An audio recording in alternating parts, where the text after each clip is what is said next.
From Washington, this is VOA News.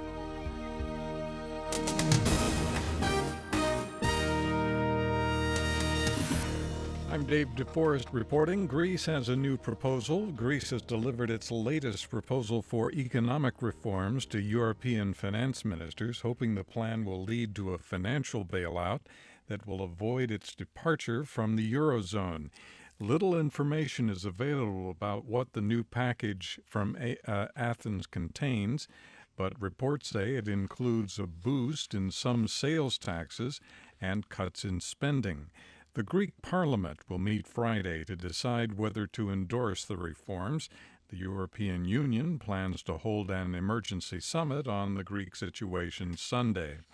U.S. Secretary of State John Kerry says if certain decisions are not made in the Iran nuclear talks, the negotiators are ready to end the discussions. He told reporters in Vienna that real progress is being made toward a comprehensive agreement, but that the quality of the agreement is at issue. Given that the work here is incredibly technical and that the stakes are very, very high, we will not rush and we will not be rushed. And we won't let ourselves be rushed through any aspect of this. Iran's foreign minister says he's prepared to stay at the negotiating table as long as necessary to come to an agreement. Leaders of the 5 BRICS nations have announced the launch of a development bank and a currency reserve pool. It's intended to be an alternative to world financial institutions such as the International Monetary Fund and the World Bank. The BRICS nations were meeting in Russia. The U.S. National Security Advisor has harshly criticized South Sudan on the anniversary of its independence, saying President Salva Kiir and the former vice president, rebel leader Riek Machar, are directly responsible for the country's return to war. Susan Rice said the situation in South Sudan breaks her heart. This is VOA News. The United Nations has announced that a fighting pause in Yemen will begin at the end of Friday. The pause in the violence by all of the major parties in the conflict will allow aid to reach millions of Yemenis. There are over 21 million people in need of humanitarian aid in Yemen, 80% of the population, and millions of people one step away from famine. The UN spokesman says the unconditional humanitarian pause will continue until the end of Ramadan. A key U.S. general has ranked Russia and China as the number 1 and number 2 threats to the United States national security.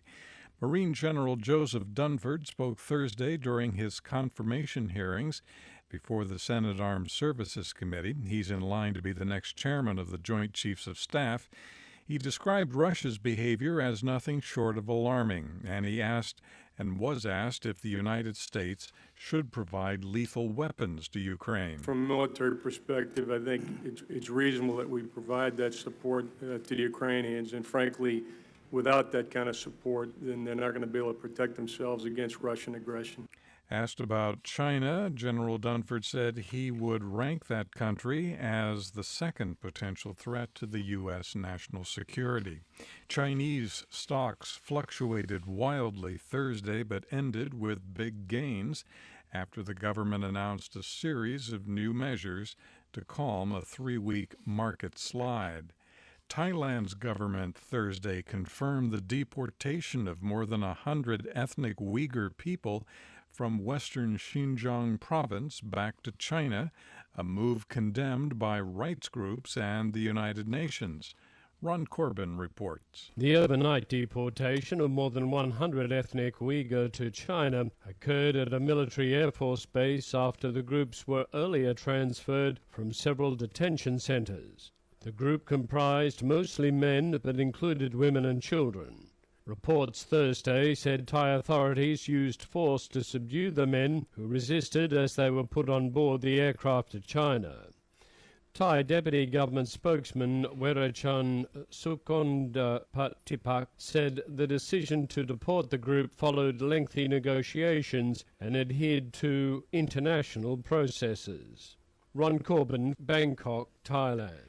The head of the U.S. Federal Bureau of Investigation, James Comey, said Thursday agents broke up a number of terrorist plots in the weeks leading up to the Independence Day holiday in the U.S. He said more than 10 people were arrested, but he gave no information on what they were plotting or where they planned to strike.